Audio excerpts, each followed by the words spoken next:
All right. Well, let's get started. Welcome, everyone. My name is Kelly Buckrice, and I work with the Alberta SPOR Support Unit. I'm pleased to welcome you today to this session on Wabishki Bizhiko Skaanj. I apologize if I mispronounced that, Indigenous Learning Pathway. Before we get started, just a few words of housekeeping. This session is best viewed in speaker view, not gallery view. Please keep your video camera off if you're in the audience to ensure your privacy and to prevent any interference with your audio. To access reaction buttons such as thumbs up, click on participants at the bottom of the live stream window. You'll then see the reaction icons at the bottom of the participants tab. If you have any questions, please post them in the Zoom chat box or in the Whova Q&A box or the Whova chat box. And we do have Christine Sellinger from the Alberta SPOR team here helping to moderate questions. If you do experience technical difficulties, the best first step is to exit and then rejoin the session. You can also post questions in the chat box in Whova for technical help from our team. The session is being recorded and you can watch the recording later when it gets hosted in Whova. So welcome everyone. Welcome to our speakers, and I will turn it over to the speakers to get started. Thanks very much.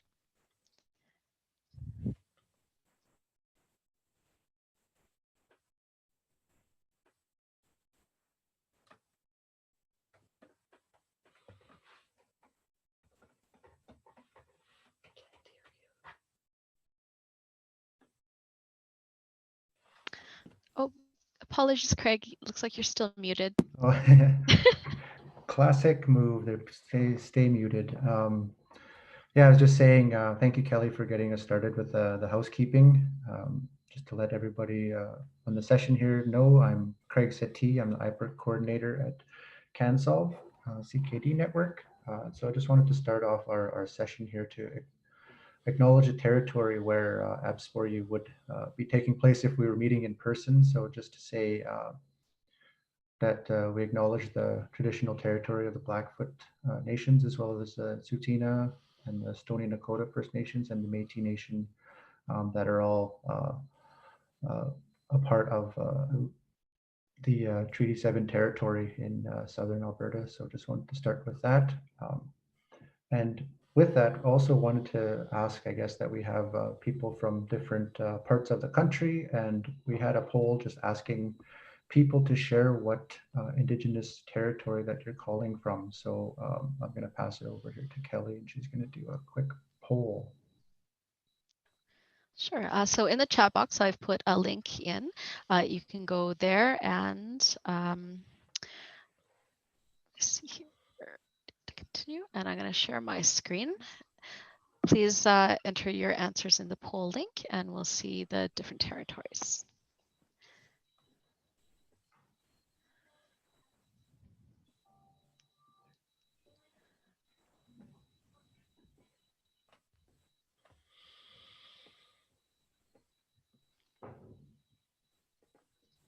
Oh, it looks like we have one posting in the chat, actually. Christine says she is in the unceded territories of the Cowichan tribes.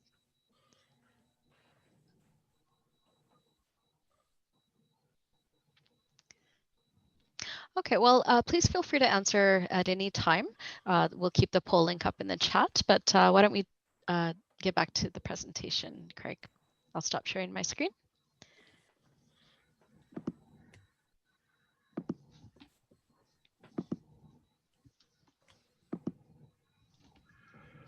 Perfect. So next, we're just going to have the panelists do a quick introduction of themselves. So I'll ask Arlene Desjarlais to introduce herself. Hi there, my name is Arlene Desjarlais. I am in Winnipeg. I'm on Treaty 1 territory, home of the Métis Nation. I was the caregiver to my late husband, Glenn, who passed away in February 2016. I'm part of the Can-SOLVE network and have been, I think, since October 2017. And I'm on several different committees. I'm on the ROC, the IPERC. I'm part of Wabishki Bizhiko Skaanj. I also do III and deprescribing projects. I have several others, but I don't always remember what they are. And my purpose for being here is I've always said that I wanted to use my voice to advocate for patients and to advocate for what the renal community is trying to do with regards to CKD, because I don't want another family to suffer the same type of loss that I did by losing my husband, Glenn. And if I can use my voice to help one person, that's my ultimate goal. Fantastic. Thank you, Arlene. And I'll pass it to Helen next to introduce herself. Bonjour, I bring you greetings from my traditional territory here in Manitoba, which is the ancestral territory of the Anishinaabe, of the Innu, and the Dakota, and it's also the homeland of the Métis Nation, and also the treaty territory. Treaty number 1, the first treaty in Canada, was signed about a 15-minute drive outside the city of Winnipeg, where I reside.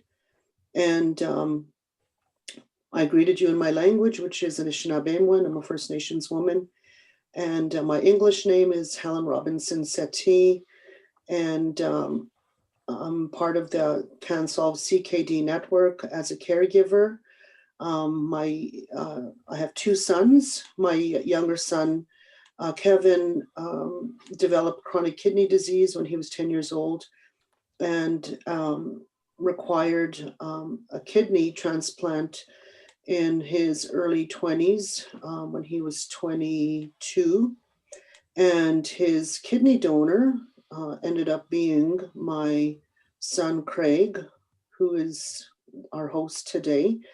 And so we became involved in the CKD network because of wanting to give back to folks who are going through not only chronic kidney disease, but also through kidney transplantation. So really happy to be here today, miigwech.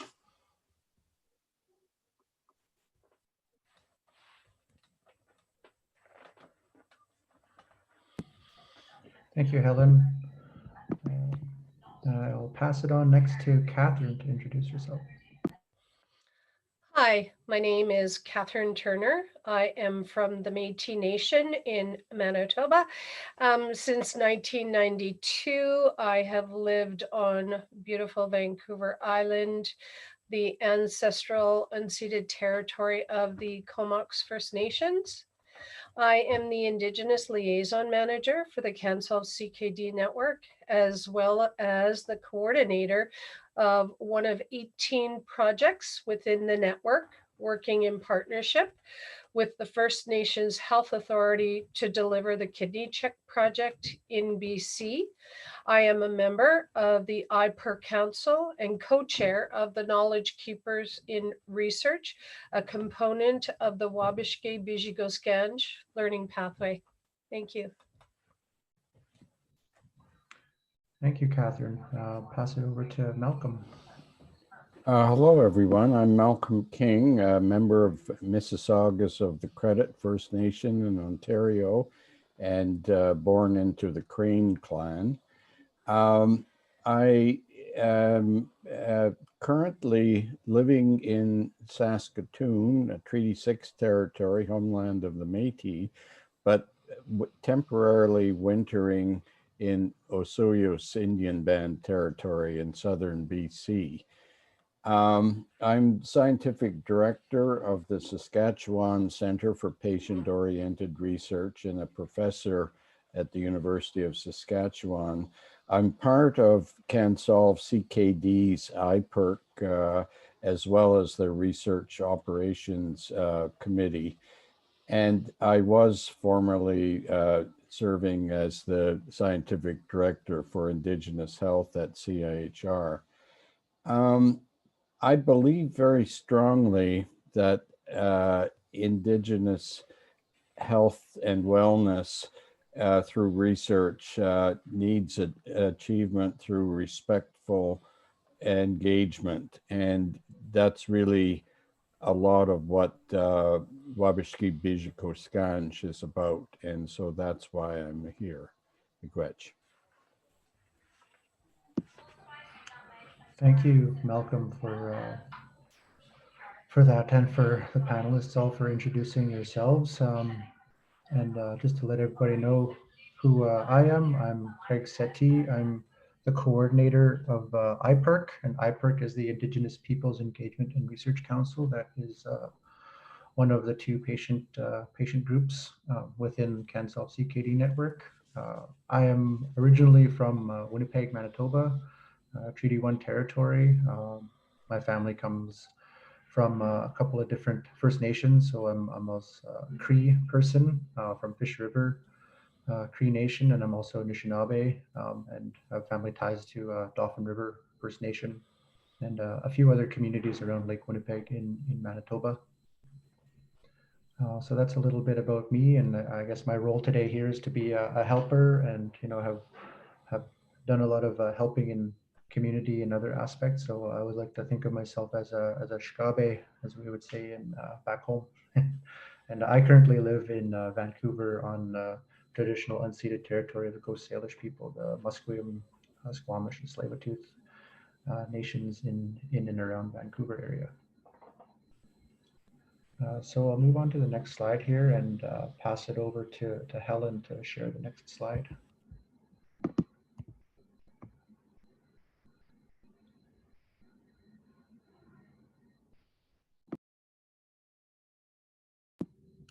Helen, I think you're muted.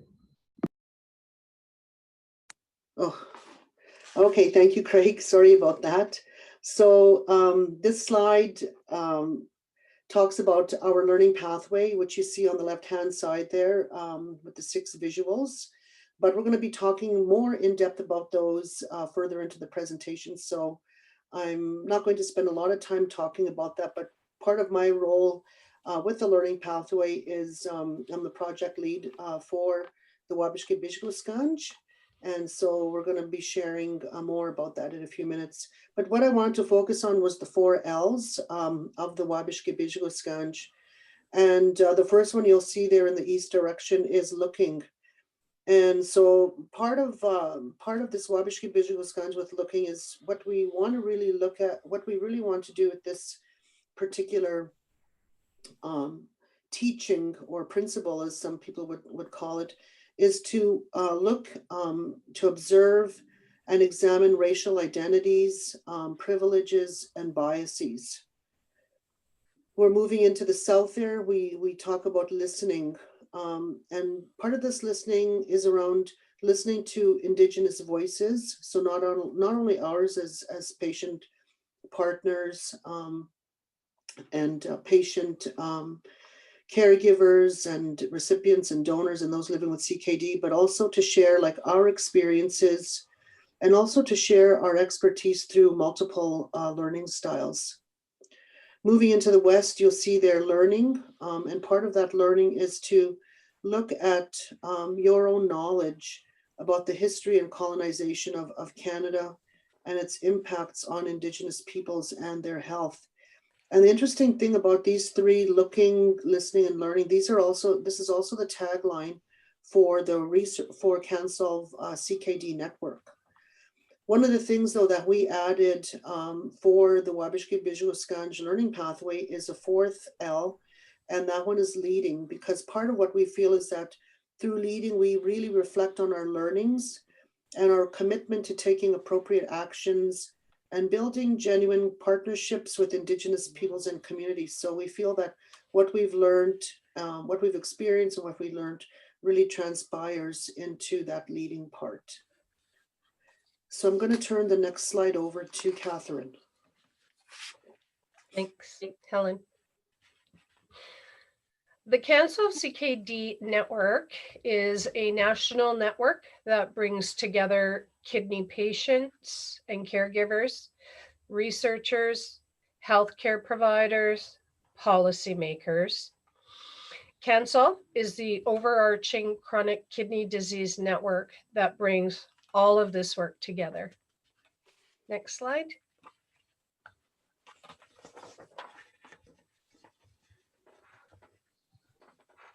The Indigenous Peoples Engagement and Research Council consists of 20+ members consisting of Indigenous patients and caregivers, researchers and health practitioners, community leaders, and knowledge keepers. IPERC and its membership includes a variety of roles within the network.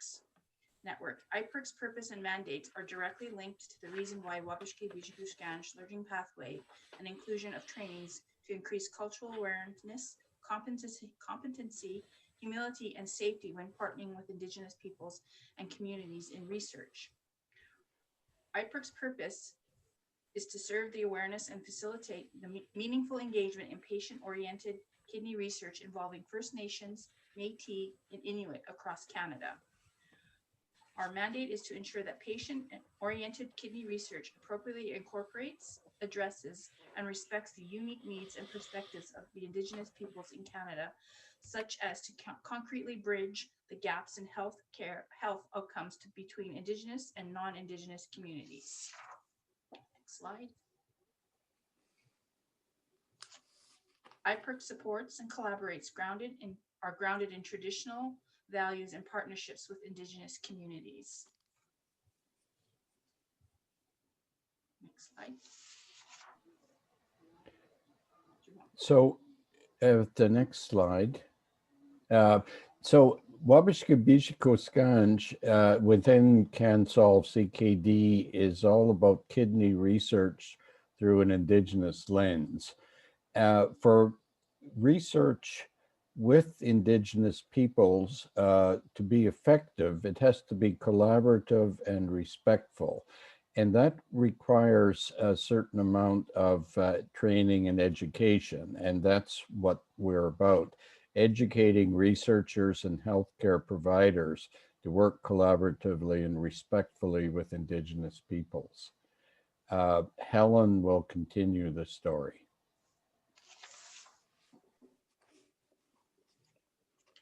So you'll see here this beautiful logo that we have here. I know people call it logo or graphic. And so in terms of the Wabishki Bizhiko Skaanj, you'll see here that that is in my language, which is Anishinaabe.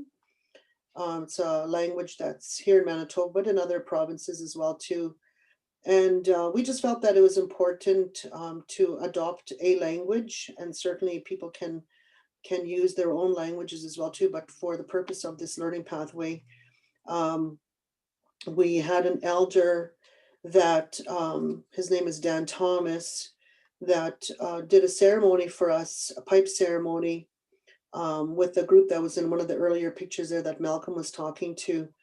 And so he called on the grandfathers and grandmothers creator to send us a name. And so the name that came, he saw this picture. So this picture here you see on the screen is that white horse. And he saw, you see there's a little person on there. It's a man who is combing the hair, the mane of the horse. And so as he was combing the hair of that horse and taking care, there was a lot of different stars and that were coming out of that horse's mane. And so you'll see that reflected as well too in the logo there. You'll see those little bright stars there in the white, and the colors that he was shown in that vision was these four colors you see here: the red, yellow, black. I'm sorry, the red, yellow, blue, and yellow. And sorry, red, white, blue, and yellow. Those four colors. And the pink is this. There was this scarf that the horse was wearing, and so that pink also represents that color that's also given to us, and that scarf that wraps that horse's neck. And you'll see there's one hoof that is prominent in the logo, and that hoof represents that horse is that one hoof that because Wabishki Bizhiko means one hoof in the language literally. And so what that hoof is digging, that horse is digging, is what we were told is racism. And so that's because that's one of the things that we often face as Indigenous peoples is, working around racism. And so that's what that horse is getting to. He's getting to that root, and he's digging there. And so that's that story we've been given to this particular pathway. And so that, we would work collaboratively with various partners to combat some of those challenges that we face. And this beautiful logo as well too was developed and created by a designer, Jessalyn King. So I wanted to acknowledge and honor her for taking that vision, that because she wasn't at the ceremony, her father was though. And so she had an opportunity to hear the story and produce this beautiful graphic for us. So we're grateful to her for her work. So in the next slide, you'll see here that the Wabishki Bizhiko Skaanj learning pathway is really designed to enable research team members to build culturally safe and respectful partnerships with Indigenous peoples and in communities around health research. So you'll see here these four, in the picture here, you'll see the four cloth, red, yellow, white, and blue. And so what we do each year in the summertime at one of our ceremonies is we take these cloths and these ribbons, the purple and the pink. And so what we do is we offer these to the horse for that name, to honor that name and to celebrate the name. And so we offer that at one of the horse ceremonies here in Manitoba at our Sundance, to be grateful for that name and the work that name is doing around kidney health research. So the next slide shows that learning pathway. And so you'll see here in the pathway, and I'm not going to talk about because each of us panelists are going to talk about that. But this learning pathway, you can see the link there at the top, that it's really around curiosity and openness to listen and learn. It's those two L's I talked about earlier. And so we're going to move you through the pathway. I'm not going to talk about it, but ultimately what we're really looking at is that ultimately we would have respectful partnerships when we go through each of these markers of the learning pathway. So the first one I'm going to talk about is the blanket exercise. So the next slide, please. So KAIROS is a faith-based organization that had created this particular exercise that helps build awareness about the historic relationship between Indigenous and non-Indigenous peoples in Canada.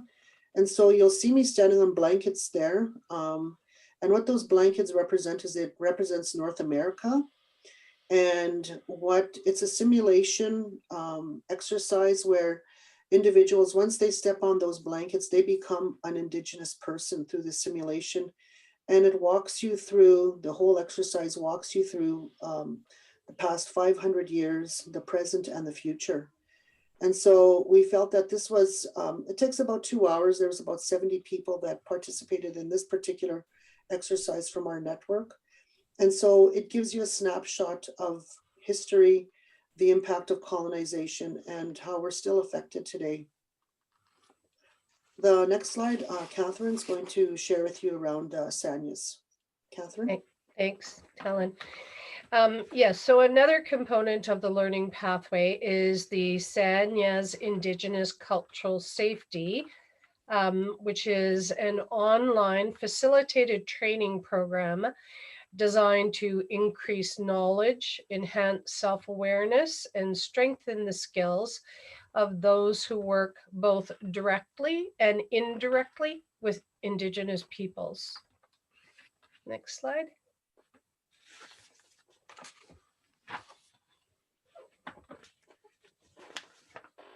Yes, sorry. So another important part of the learning pathway is OCAP training. And this is something that was developed by the First Nations Information Governance Council for First Nations. There are similar approaches to Indigenous data sovereignty that have been developed by Métis and Inuit. So this program, its online training, provides a comprehensive overview of ownership, control, access, and possession, as it's put in its applications in research and information governance. If we go on to the next slide, talks about Indigenous research ethics and protocols. And this is a series of 3 webinars that I had the privilege of leading that seeks to understand Indigenous worldviews, to learn more about Indigenous research ethics principles and protocols, and to acquire skills for respectful engagement in Indigenous research. So at this point, I would pass it back to Catherine. Thank you, Malcolm. The Knowledge Keepers in Research component of the learning pathway.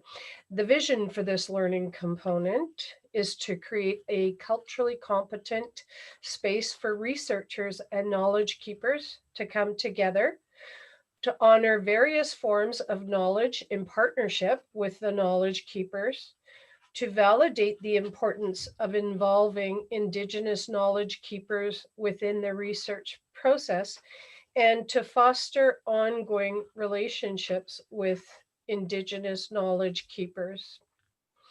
The work that has been completed on this component to date, we conducted individual interviews with 11 knowledge keepers.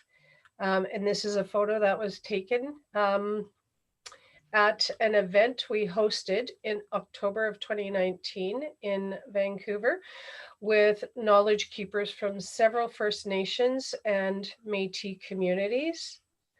The teachings that were shared from the time spent with the knowledge keepers, both through the interviews and the in-person gathering, are being converted into a virtual booklet that can be used by researchers, patients, and others to understand the importance of traditional knowledge. Next page.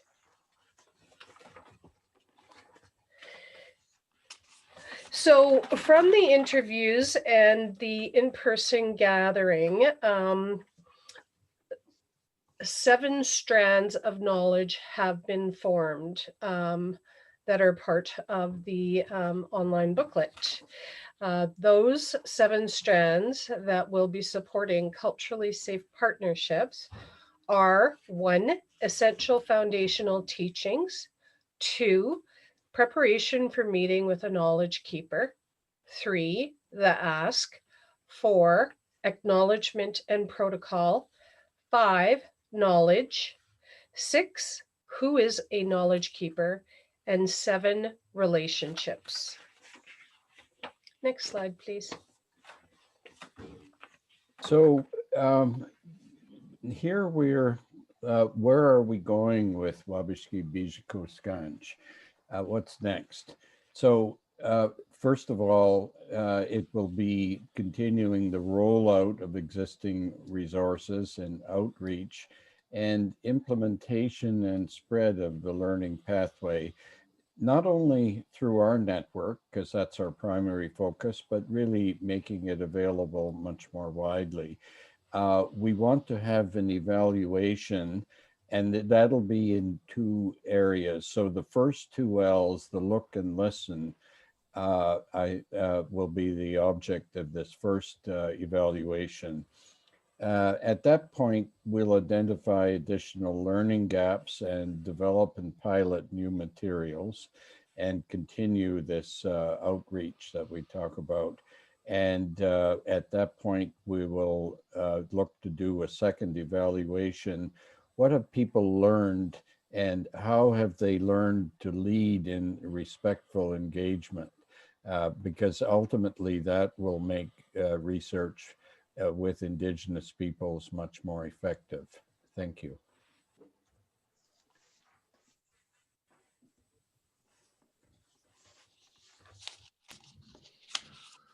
Great. Thank you, Malcolm and Catherine and Arlene and Helen. I think that's our presentation that we have for today on the learning pathway. So I'd just like to say, Miigwech, Egose, Marcy, Kinanaskamitin, Haichka to all of you for joining and for listening in on the work that we've been doing with Wabishki Bizhiko Skaanj. I just wanted to point your attention as well to the bottom. If you might have seen these QR codes on the bottom of our slides, that just takes you as well to the Wabishki Bizhiko Skaanj portion of the website on Can-SOLVE CKD.ca. So there's more information that's available on that website there if you're able to scan that QR code, and I believe that there'll also be a PDF shared of the slides after the ending of the session today. In terms of next steps, I guess we just had, if anybody had any questions for us, we'd be happy to continue the discussion with panelists today. And then also that there's I'm sure there's a survey that would be coming from SPOR, so just ask you also to fill that out. And that if you have any other questions that maybe don't get answered in today's session, that I provided my email address at the bottom of this page.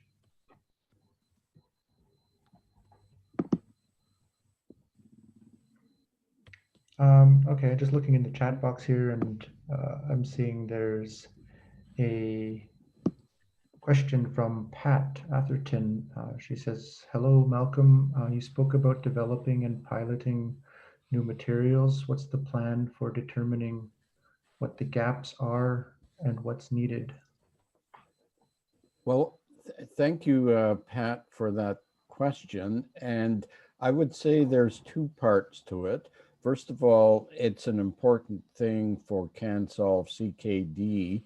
As part of our evaluation, it will undoubtedly also reveal gaps in what's needed, and therefore that would be part of the work of our network, Can-SOLVE CKD, as we move forward. But in addition to that, we really would like to make this material, I believe we do, to much broader and outside of just kidney research, but Indigenous research in general. And there are opportunities coming up. The SPOR national training entities are being developed, and I think our Wabishki Bizhiko Skaanj learning pathway would be an ideal thing to be taken up by these national training networks, whoever ends up leading them. So look forward to discussing this further as we go forward.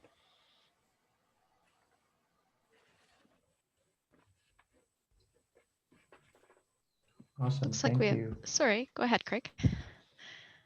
I'll let you take over the chat box there, questions. Sure. For sure. Looks like we have a question from Heather.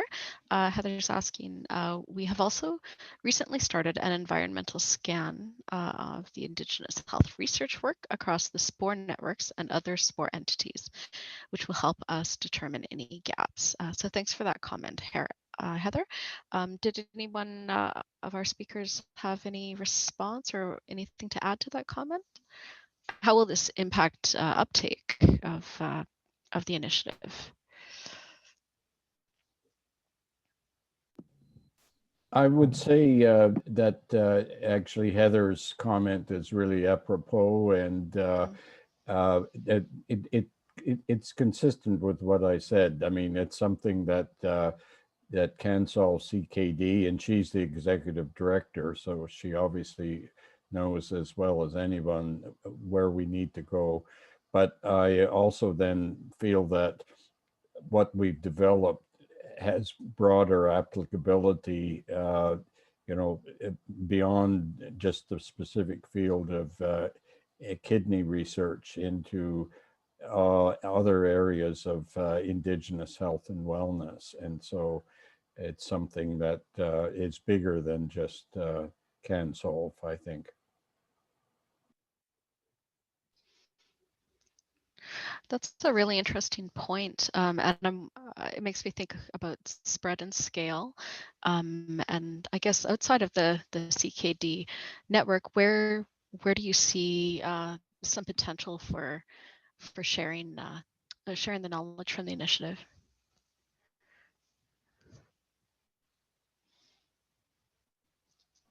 Well, let me start, and then maybe my colleagues would like to. So, kidney disease has many aspects to it, but certainly within Indigenous communities, a lot of it is related to complications of diabetes. And so there's clearly overlap, and we do work with a sister network, Diabetes Action Canada, who have common interests, but it goes much beyond just physical diseases and disabilities. Mental health, mental wellness is such an important topic in our communities, and much can be learned by sharing with each other. You know, the pathways to mental wellness have a lot in common with the pathways to physical wellness, as well as the way we look at it, the spiritual and emotional wellness. It's a holistic approach. So I'm not sure if Helen or Arlene or Catherine wants to add something to this.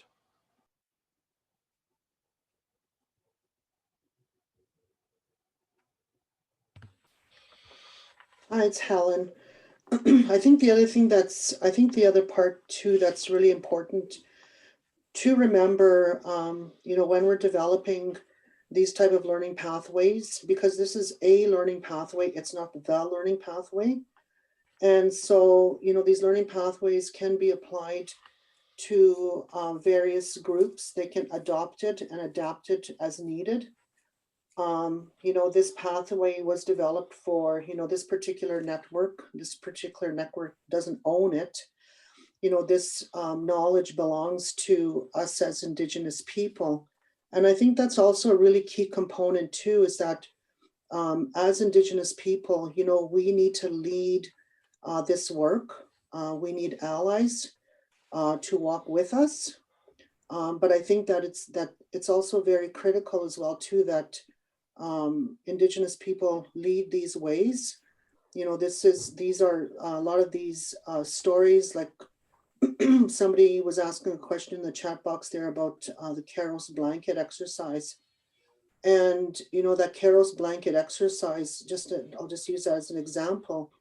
Many different organizations, health organizations, you know, they can use that KAIROS blanket exercise, and there's others that are out there. But for me, I like using the KAIROS blanket exercise because you can make a strong impact, you know, within 2 hours, going through the simulation historically about our histories as First Nations, Métis, and Inuit peoples of Canada, because it talks about specifically our history in Canada. And so that's why I like using the KAIROS blanket exercise as a tool. And we use that as a tool for the Can-SOLVE CKD network with researchers and with patient partners. And so, and it can be adapted to, you know, your particular territory, to your particular organization. So it's not carved in stone. So there's also opportunities to adapt the KAIROS blanket exercise. So I kind of answered that as well too with that particular question that was in the box, the chat box. And I would like to add further considerations for the learning pathway. One is to expand knowledge keeper participation into mainstream research projects, which has a reconciliation agenda, to foster strong Indigenous voice for patient-oriented research, creating spaces for Indigenous-led science within SPOR, to see traditional knowledge as a common practice with researchers, to recognize power imbalances in the overall healthcare systems, keeping in mind Indigenous knowledge voices, taking a two-eyed seeing approach, creating an ethical space, non-Indigenous peoples being made to feel comfortable in this space and vice versa, and to increase knowledge of colonization, colonialism, colonizer, and the colonized within the research setting.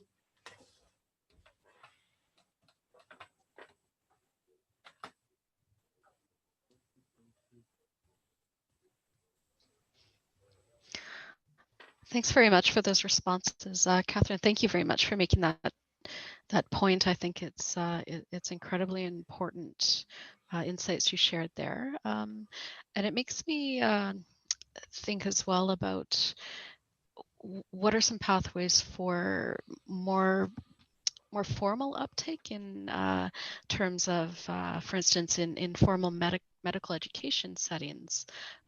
Has there been any discussion around that as a potential trajectory?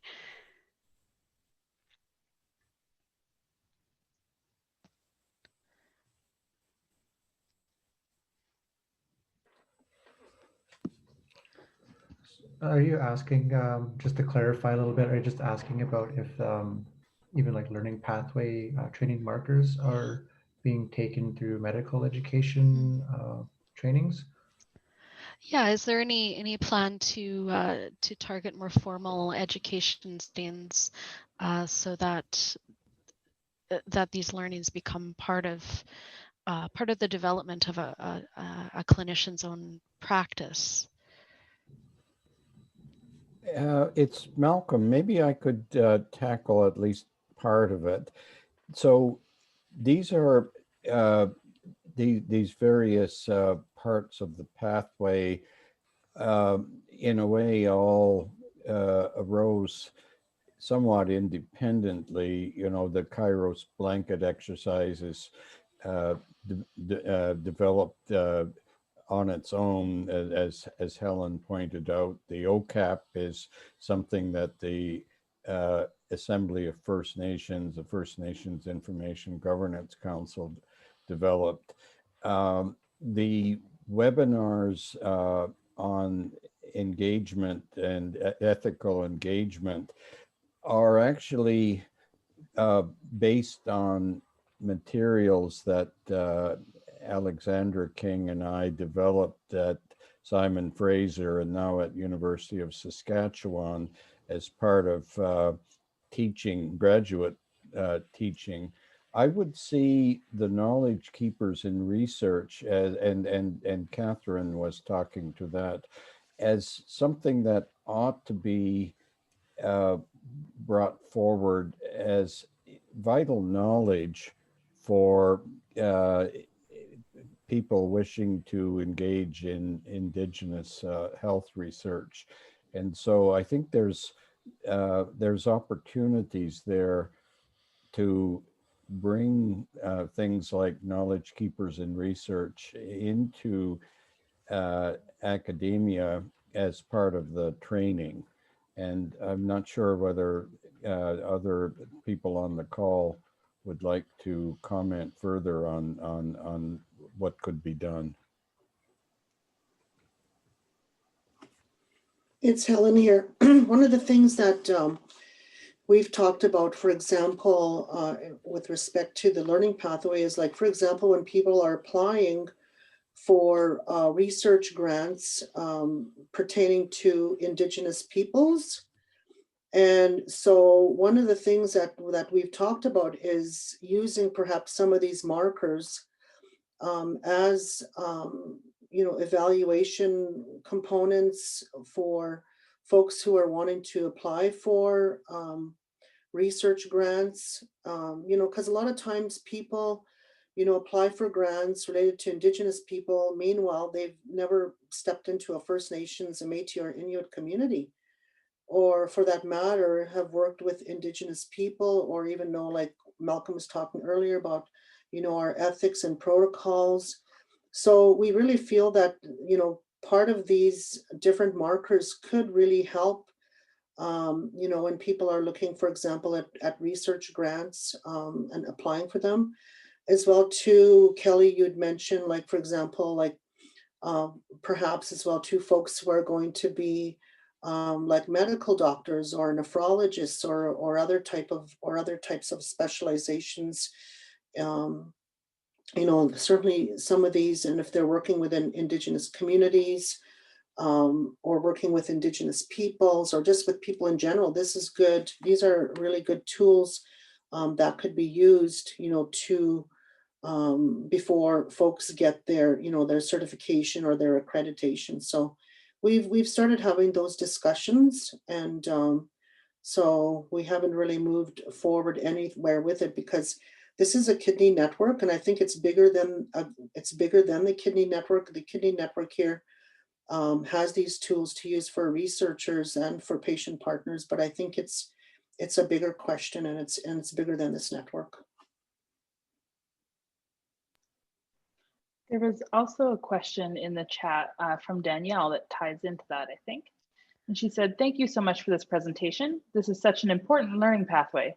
I'm coming from psychosocial oncology at the Tom Baker Cancer Center, and I think there's a need for this in cancer care. Has this been shared with any cancer institutions at this point?"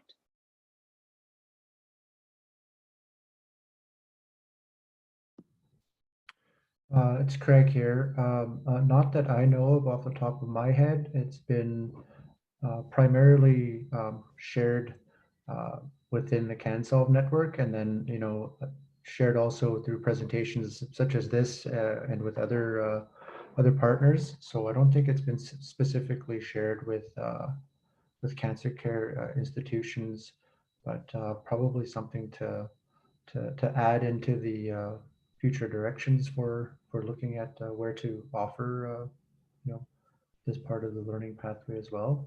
I don't know if there's anybody else on the panel who'd like to share as well.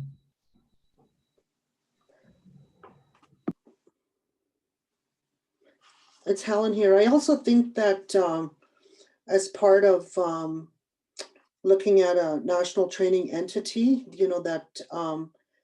and with the various different SPOR networks and SPOR entities, I think that those various SPOR networks and SPOR entities, would have interest in some of these tools with these markers. We're just calling them markers for now. And so I think that certainly, to my knowledge, I know with some of the groups that we met with last spring, I don't believe any of them, Malcolm, I don't know if you remember it, but I don't think any of them were from the cancer, from a cancer network.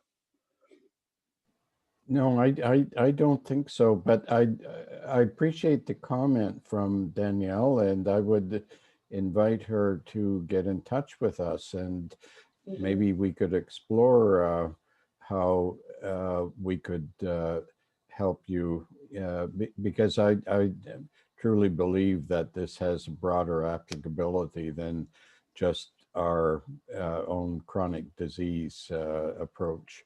It's important for our network, but and we developed it for that, but really it could go beyond that.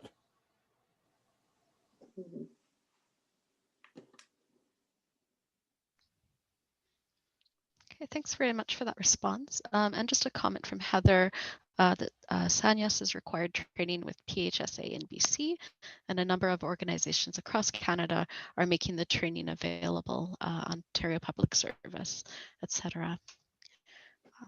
Okay, and I think I missed a question earlier. Oh yes, Tatiana asked, how high is the incidence of CKD within the Indigenous communities in Canada? Is it primarily with respect to relating to diabetes or for other reasons?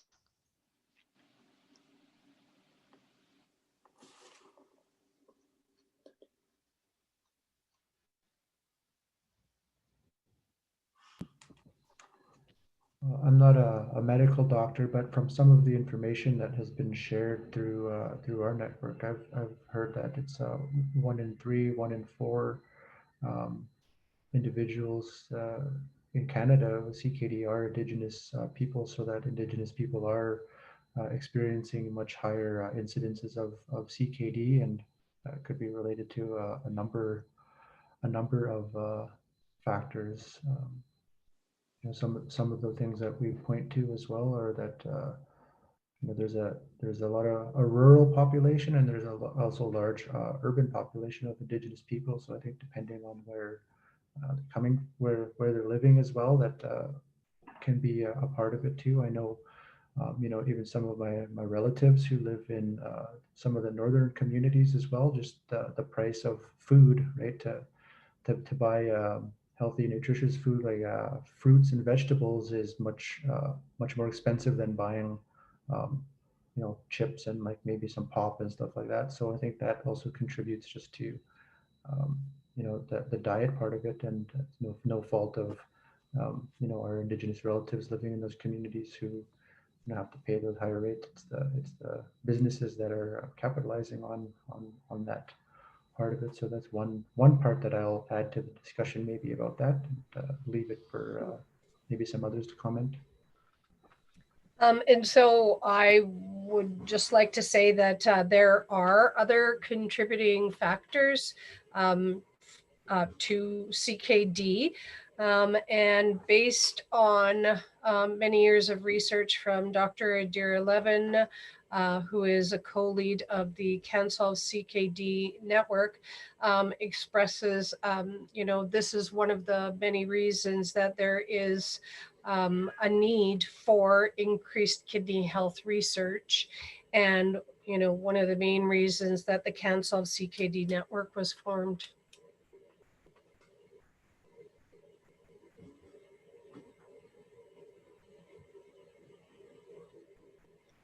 We also had a comment from Heather just indicating that the incidence is about 1 in 10 in the general population and can be as high as 3 in 10 in Indigenous communities and isn't always diabetes related. So she was chiming in the chat trying to answer as well.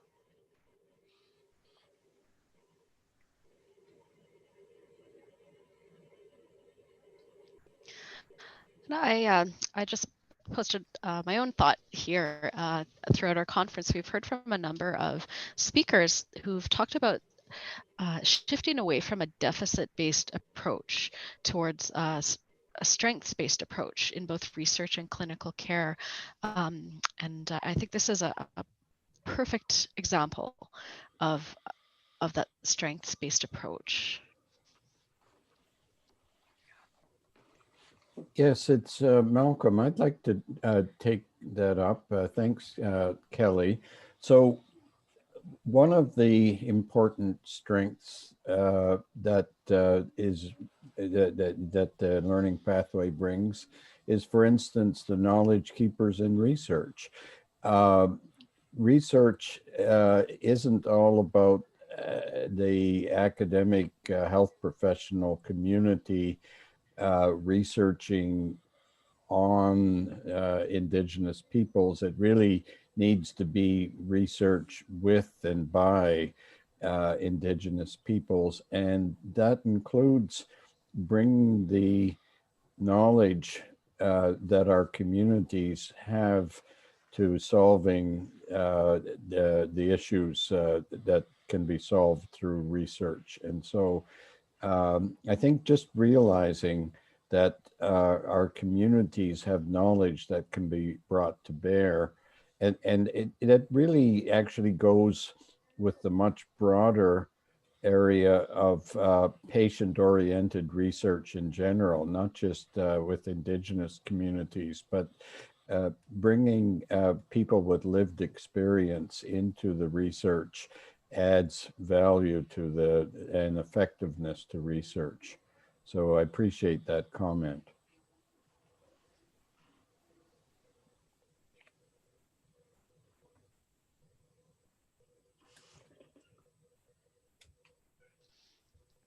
Thanks very much for that response. I don't see any other questions in the Zoom chat. Christine, are there any over in the Whova app?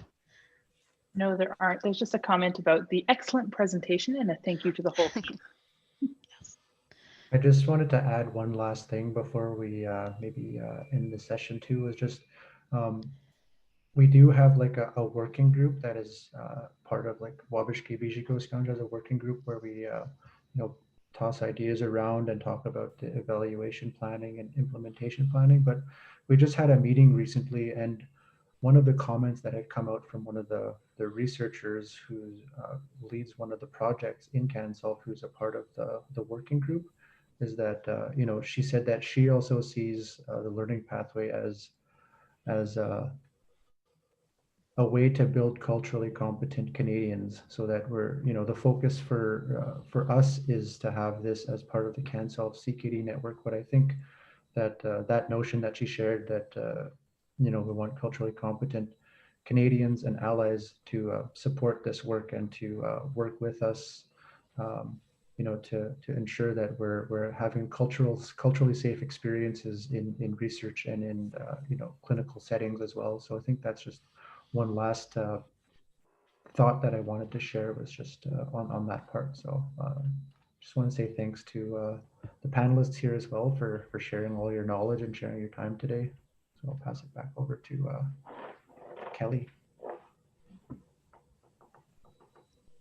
All right. Well, thank you very much to all of our generous speakers today. Thank you to everyone who has joined us here in Zoom, and to all of you who've joined us in our Whova event app.